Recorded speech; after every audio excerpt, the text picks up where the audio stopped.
ঠিক এই গানটিও ভাইরাল হবে। এত বাজেটের একটি সিনেমা, এমন কোনো গান থাকবে না ভক্তদেরকে নাড়াচাড়া করবে না, যেই সিনেমাটির গান লাগে উড়াধুরা এবং দুষ্টু কোকিলের মতো একটু নাড়াচাড়া দিতে পারবে না। তাহলে কি জমলো? ভাই আমি অবাক হয়ে যাচ্ছি। আমরা অলরেডি জানতে পেরেছি যে দুবাইয়ে বরবাদের শুটিং চলছে এবং সেই শুটিং এ অংশগ্রহণ করেছেন মেগাস্টার শাকিব খান, ইদিকা পাল। তবে এই গানটি কোন গান, রোমান্টিক গান এবং শিল্পী কোথাকার, বাংলাদেশের নাকি কলকাতার, নাকি কে শিল্পী থাকছে, বিস্তারিত আলোচনা করব আজকের ভিডিওতে। পুরো ভিডিওটা দেখে যাবেন, ভিডিওতে একটি লাইক দিয়ে ভিডিওটি শেয়ার করে দেবেন। চ্যানেলে নতুন হয়ে থাকলে চ্যানেলটি সাবস্ক্রাইব করবেন এবং পেজে নতুন হলে পেজটি ফলো দিয়ে সাথেই থাকবেন। আমি রীতিমতো এই নিউজটি শোনার পরে ভাই বিশ্বাস করতে পারিনি, প্রথমে বিশ্বাস করতে পারিনি যে এই সিনেমাটি মুক্তির জন্য প্রস্তুত, সেন্সরে জমা দেওয়া হবে। সেই সিনেমার গানের শুটিং আবারও কেন দুবাই? ভাই একটু কনফিউজে পড়ে গেলাম। ঠিক নক দিলাম অমিত অম্বরকার দাদাকে, মেকআপ ম্যান যিনি, তাকে। দাদা বলল হ্যাঁ আমরা দুবাই। ভাই আমি তো আরো অবাক হওয়ার পরে ভাবলাম যে এই গানের শিল্পীটাকে এবং কোন দেশের শিল্পী।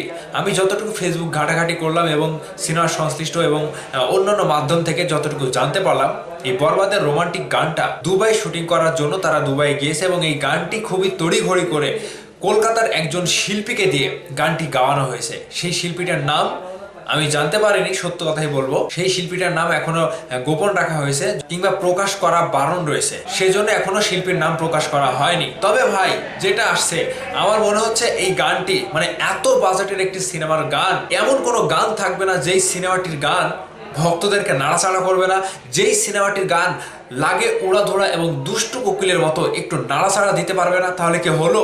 তাহলে কি জমলো?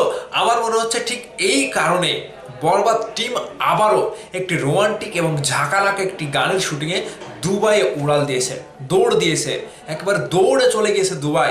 ভাবতে পেরেছেন?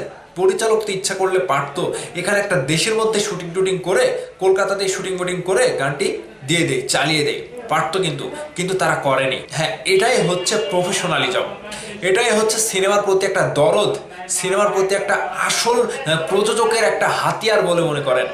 তারা তো পারতো ভাই, দেখেন একটা বিষয় চিন্তা করেন, তারা পারতো না দেশে শুটিং করে গানটা লাগিয়ে দিতে? কিন্তু তারা করেনি, তারা দুবাই চলে গিয়েছে এত ব্যয়বহুল হিসাব না করে। কত টাকা যে খরচ হচ্ছে, শাকিব খান ভাই মেগাস্টারকে নিয়ে দুবাই থাকতে গেলে কত টাকা খরচ, তো সেই জায়গাতে সব কিছু বাদ দিলাম, একটা গানের শুটিংয়ের জন্য দুবাই যাওয়া, সিনেমা মুক্তির দ্বার প্রান্তে আর কয়দিন রয়েছে ঈদের, সেই সিনেমার শুটিং। ভাই আমি অবাক হয়ে যাচ্ছি। বরবাদ প্রথম থেকেই বাংলা সিনেমার ইতিহাস পাল্টে দিয়েছে। তাহলে দাঁড়ালো কি, বরবাদের রোমান্টিক গানের শুটিংয়ে থাকছে কলকাতার একজন জনপ্রিয় শিল্পী, সেটি হতে পারে নাকাশ আজিজ, আকাশ সেন, যে কোনো একটা শিল্পী থাকছে এবং এই গানের শুটিংটা রীতিমতো শাকিব ভাই নড়িয়ে দেবে।